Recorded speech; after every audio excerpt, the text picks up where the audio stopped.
Ladies and gentlemen, welcome to yet another RedGamingTech.com video. In this Crimson Rain, we'll be taking a look at the Xbox 360 from the hardware perspective, and that would include the controller and everything else. Now, I've done one of these already for the PlayStation 3, and I was going to continue with the PS3 and do the software one, but I decided to keep things level pegging, so I decided instead to do the Xbox, and the next one will be the PS3 software. So anyway, I'm going to talk about the controller first, rather than getting straight into the hardware itself, in other words, CPU and so forth. So, of course, the Xbox 360 controller did do a few things very well. One of those was the fact it could plug into the PC, and that was a very smart move by Microsoft. It meant that even if you don't own an Xbox 360, you might well buy the pad anyway. So that, of course, increased the hardware sales. And not to mention, it was a pretty nice pad for most stuff.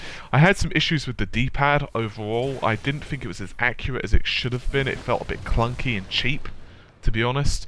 For fighting games fans, most people play on sticks anyway, but for me, I personally don't really like arcade sticks. I mean, I do own them. I own a pretty decent Mad Catz one, but generally speaking, I do prefer to play on pad. That's just how I was raised from, even back in the day when I was playing on Street Fighter 2 on the Mega Drive or / Genesis, if you prefer. Regardless of which, the pad itself was quite nice. I liked the overall layout. The guide button was a nice addition, should I say. I quite liked the overall buttons, felt nice, tight. I didn't really feel that the L and R buttons were quite as good as what they could have been. I'm talking about the triggers, but generally speaking, it was all quite nice. So let's instead talk about the actual hardware. Now, the hardware of the Xbox 360 was hit and miss for the most part. It had some custom-built parts in it, including a tri-core processor. Now, this tri-core processor was from IBM, and it was an IBM power-based CPU, which ran at 3.2 gigahertz. Now, while there was actually only 3 cores, these had effectively what we can call as hyper-threading. It wasn't not exactly hyper-threading, but basically means that there are 2 threads for each of the cores, with 1 megabyte of level 2 cache. As it turns out, the CPU was a little bit easier to program for than the PlayStation 3 derivative, and Microsoft definitely made a pretty smart choice with it. Now, in terms of versions, there were actually 3. If you own the original Xbox 360, in other words the very first ones, it was actually 90 nm, and then it, in 2007, was refined somewhat and went down to 65, and later on we're at 45 nm. This would be in the S model of the Xbox 360. Now, the actual FSB of the CPU is around 21.6 gigabytes per second. Overall, the chip ran pretty well. I don't really think many people actually had issues with the processor on the Xbox 360. Even now, if we were to look at PC games, generally speaking, yes, of course, some games do require heavier CPU loads than others, but generally speaking, most games aren't going to really stress the CPU. It's worth noting, however, that the CPU did run fairly hot on early models, and we'll get into that a little bit later. Now, the graphics chip for the Xbox 360 is known as the Xenos, and of course is produced by ATI, or were formerly ATI, now of course AMD. Now, in all intents and purposes, it's very similar in architecture to the R520, or if you want it another way, the X1800 series from PC graphics cards, at least in terms of the feature set. However, there were a few bits and bobs from the R600 series. This included the unified shader architecture. However, it is worth noting that Xenos as a whole includes 2 separate silicon dies, the GPU, in other words the graphics card, and ED-RAM, which basically all on one small and nice little package. Now, the actual GPU itself runs at 500 megahertz, and once again has been shrunk down, originally 90 nm, then 65, and then all the way down to 45 nm in 2010. Now, there are 48 shader pipelines, and these work in parallel floating point dynamically scheduled. However, the real highlight of this GPU is the 10 megabyte daughter embedded DRAM, and this runs at 256 gigabytes per second. Now, the graphics card on the Xbox 360 was actually slightly better than that of the PlayStation 3, and in terms of overall usability, they definitely got more performance out of it.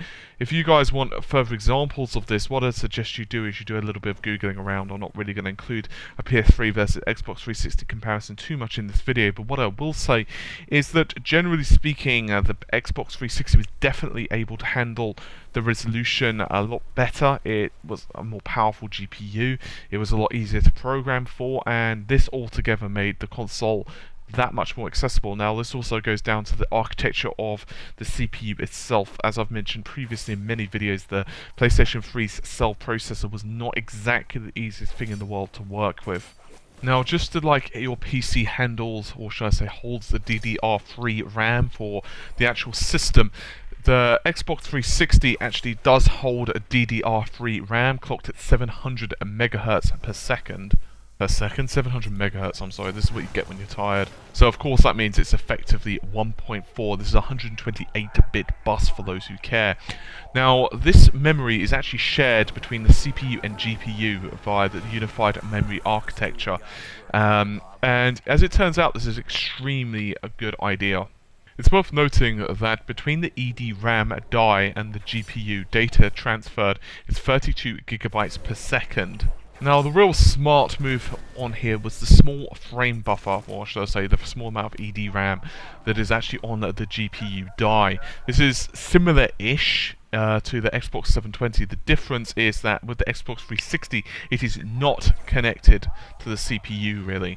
Now, the unified memory architecture was a lot better idea from that of the PlayStation 3, as it turns out. Despite the fact that the actual CPU and GPU were only using DDR3 RAM, which of course does have some memory bandwidth issues, particularly on the GPU side of things, it turns out to be a lot better idea. PlayStation 3 was extremely hampered by the memory bandwidth of the console generally, plus as well 256 megabytes times 2, which of course with the PS3's configuration, that's 256 for the video, 256 for the main memory, was somewhat limiting. Generally speaking, developers don't really like to be told, hey, here's some hard limits on our hardware. Now, obviously, that doesn't necessarily mean that, developers expect you to have, like, infinite amounts of memory. Of course, that's not realistic, but what I am saying is that they do usually prefer to divvy this up however they want, particularly on consoles, since they don't exactly have massive amounts of memory bandwidth anyway. Now, two running themes that I've heard from many developers is, well, simple. One, there wasn't enough memory on the Xbox 360, and even on the time of launch, which was, of course, I bought mine back in the day on launch, which was way back in the mists of time, in other words, 2005 November, depending on what region you are. However, some parts were a little bit later. For example, EU was actually December, but regardless, one of the issues with it was not enough memory. I always said that there just should have been more on the system. In actuality, it was probably holding them back more than anything else, and I think 768 megabytes, or preferably 1 gig, would have been a much better decision for Microsoft. Regardless of which, however, it wasn't, the biggest deal. I mean, now it's starting to really hit home.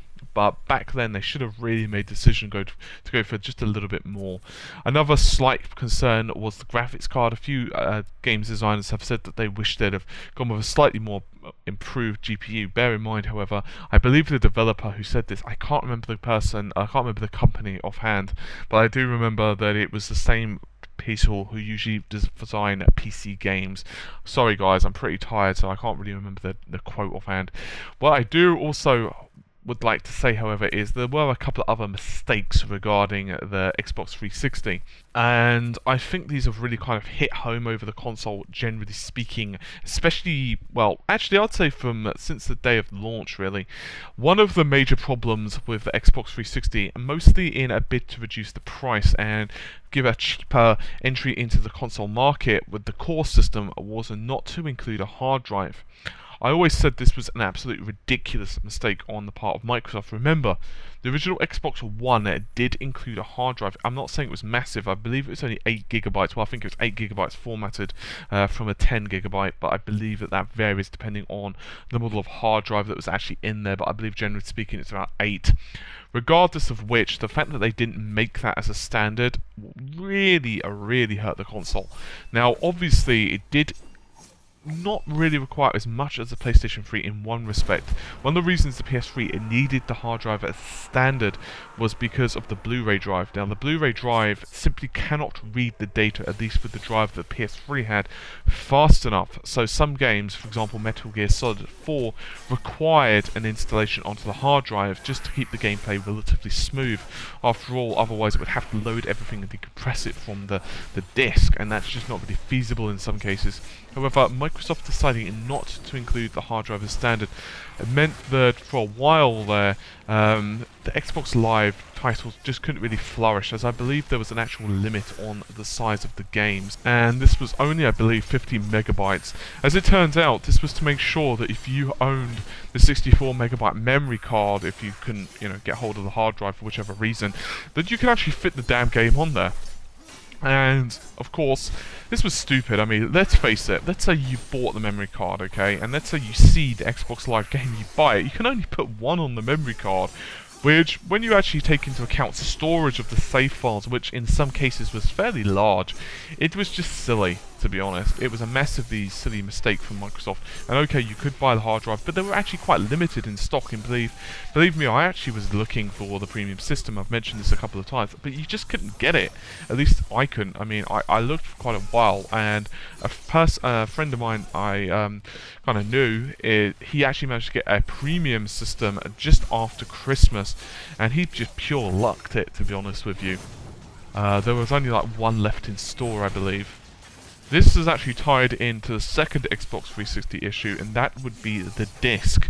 Now, Microsoft did, of course, kind of support the HD DVD, and they kind of wanted to succeed and blah blah blah. I wish they'd have made that drive standard, if only for the purposes of the games discs. Now, of course, Xbox 360 just uses standard DVDs, dual layer DVDs, but regardless, still DVDs, and they're only just over 8 gigabytes in size, which is not really much at all when you consider it.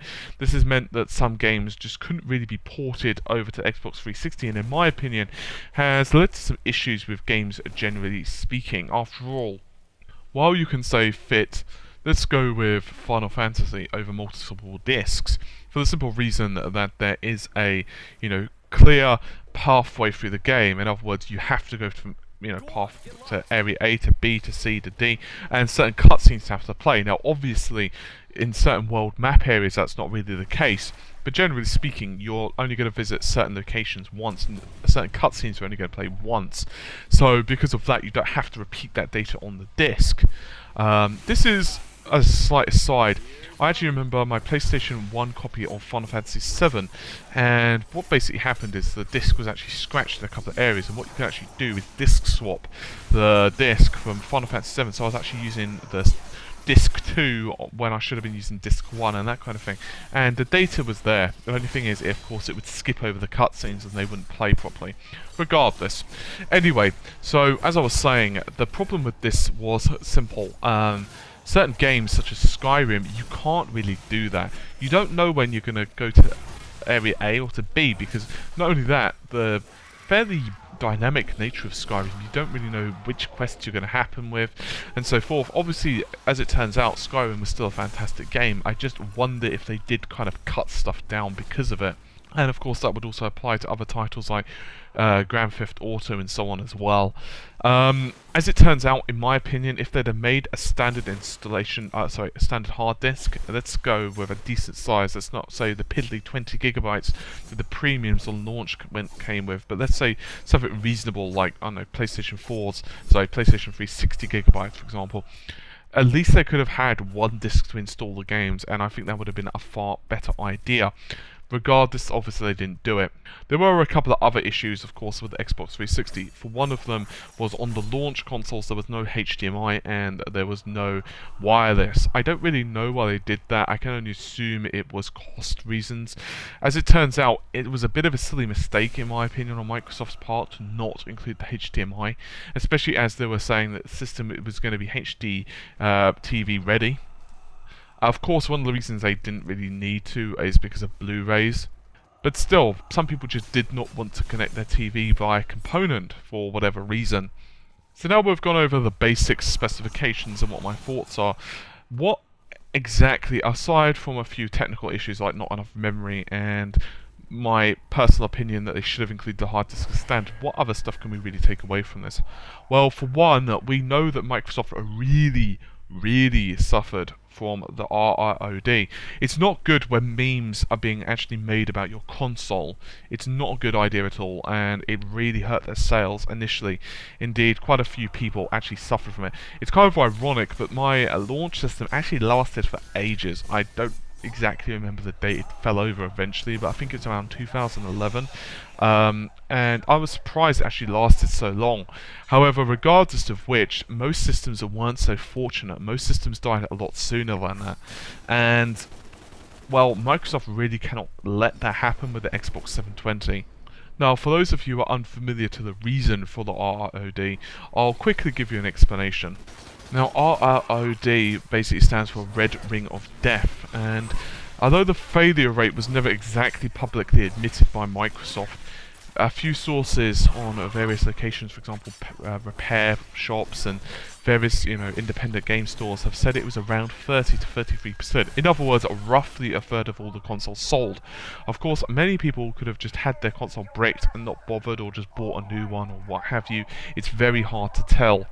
Regardless of which, although Red Ring of Death was caused by multiple reasons, the most common was very simple, and overheating was basically the primary reason. Overheating from apparently the graphics chip, which got extremely hot. Now, as it turns out, there were a couple of actually home remedies for the Xbox 360's frying, if you will. What basically used to happen for the most part is it used to cause the solder or the board itself to start bending and bowing. Although, to the extent of this depends on the chip. Generally speaking, however, there were a couple of solutions. One was the towel trick. I'm not going to go into all the, exactly how you used to do it, but you basically used to turn the Xbox 360 on with the towel wrapped around the console, and the idea was basically to make it, hotter than the depths of hell. And once you'd done that, you would then switch the console off and basically leave the system cool down for a couple of hours, and generally speaking it might prolong the life of the console. I actually did do this, and it did give me, I don't know, 3 or 4 hours more gameplay, but after that it wouldn't work anymore. It just, I could towel trick it to death and it wouldn't really make any difference. The second one was the X-clamp fix. There was a couple of reasons actually for the Xbox 360 failure. One of them was that inside the Xbox 360, attaching the heatsink, basically assembly. The heatsink is basically used to draw heat from the GPU and CPU, just for those of you who don't know. And as it turns out, they are kind of in an X shape. And what used to happen is when the board used to heat, this X clamp, as it was kind of known, used to kind of force the board to bend a little bit. I'm kind of simplifying it. Regardless of the fact, however, that was a problem, and there were some ways around that, including installing your own washers and so forth, and that kind of sometimes worked, depending on how lucky you were. I actually attempted it myself, and there was no bringing back my Xbox. It was dead. It was, basically I had to put it out to the pasture. There were also some scratched disk issues as well, of course, with the Xbox 360. Regardless, I think the one that most people are going to remember is going to be the RROD, and Microsoft really cannot afford that. I mean, one of the primary reasons, to be honest with you, that this whole thing happened was to try and shave down cost of the unit. Designing the chip in-house, and basically speaking, the chip used to create so much heat on the graphics card and everything else that was kind of the reason for the failure. So what are my thoughts on the Xbox 360? Overall, I think it was a very successful console. I think it was a very good console. Sure, it had some faults. No console, I think, in any console I've ever used has always had 1 or 2 issues here and there. For example, the original Mega Drive control pad, or Genesis if you live in, say, the States, only had 3 buttons, 3 main, front buttons, and that was obviously a big mistake. Later on, they remedied it by releasing 6-button pads and so on, which made games like Street Fighter 2 somewhat playable. it was really not pleasant having to press start to kind of switch between the punches and kicks. It really didn't work too well, as you can imagine. Regardless of which, the Xbox 360 has lived a pretty good life. It's a fairly old console now, of course. Now, some people whined about the backwards compatibility of the Xbox 360, and while I understand that many people expected incredible backwards compatibility, one of the problems, of course, with backwards compatibility, there are a couple of ways you could go about it.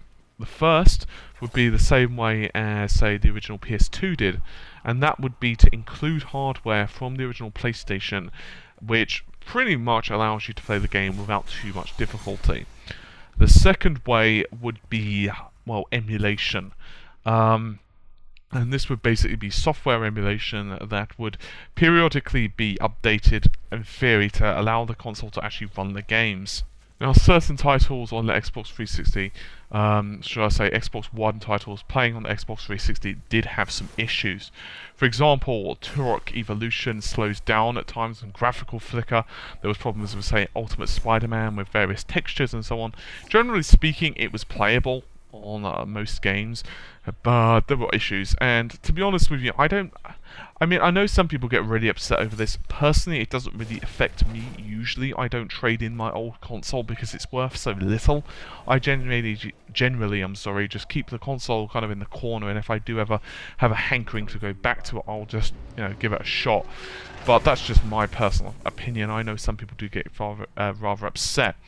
Regardless of which, I'm fairly happy with the Xbox 360. I think it could have gone better. I think the Red Ring of Death definitely affected it. I feel that the lack of hard drive and lack of RAM was a bit of a mistake on Microsoft's part, but as I've said previously, I don't think any console manufacturer has ever gotten anything perfect. I've already mentioned on my PS3 analysis of the hardware that I really went to town on several issues with the PS3. So anyway, I think that just about covers it for this fairly brief video. I'm going to get going, so take care of yourselves and bye for now.